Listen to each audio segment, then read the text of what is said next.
Iruñean aurkeztu dute Euskaraldia 11 egun euskaraz egitasmoaren Nafarroako 11kakoa. Asteazken goizean bildu dira Nafarroako Administrazio Publikoko Institutuaren egoitzan talde eragilea osatu duten kideak.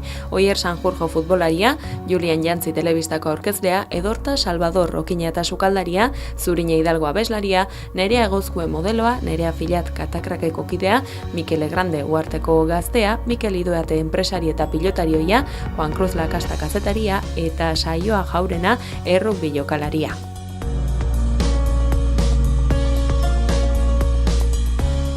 Haiekin batera izan dira egitasmoa Nafarroan kudeatzeaz arduratzen direnak ere, Euskaltzaleen topaguneko kide eta Euskaraldiaren Nafarroako koordinatzaile Oskar Zapata, Nafarroako gobernuko herritarrekiko eta erakundekiko harremanetarako kontseilari Ana Ollo eta Euskarabideko zuzendari Mikel Arregin.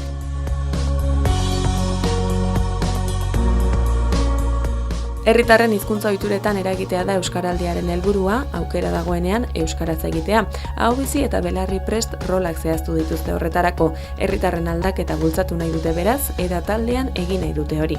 Bi paper garrantzitsuak egonen dira edo bi paper bereziki asmatu ditugu modu batean edo bestean ariketan parte hartu ahal izateko, bada aho bizi izanen da pertsona bat ulertzen duten guztiei euskaraz egiteko konpromisoa hartuko duela 11 egun horietan, eta ez ezagunei ere lehendabiziko hitza euskaraz egitekoa.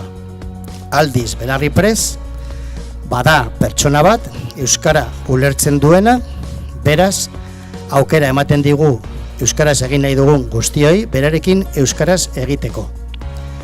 Urte erdi falta da 11 eguneko erronka martxan jartzeko, azaroaren 23tik abenduaren 3 egingo dute, eta jadanik 340 bat udalerrik eman dute izena parte hartzeko. Batzordeak sortzen ari dira herri horietan, Euskaraldia prestatzeko euskalgintzako eragileak eta instituzioak bildu dituzte.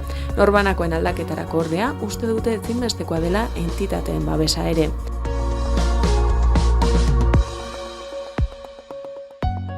Nafarroan konprometitu diren lagunek argi dute haien erronkak eta konpromisoak zeintzuk diren.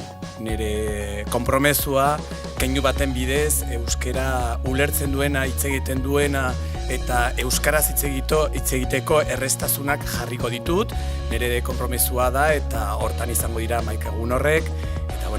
Oso ongo biziko dugu, ikusiko dugu nola egiten ditugun keinu guztiak, euskarazko hitz txiki batekin, edo zer hemen daukazula adierazteko, baina konpromezua hori errestatzea da.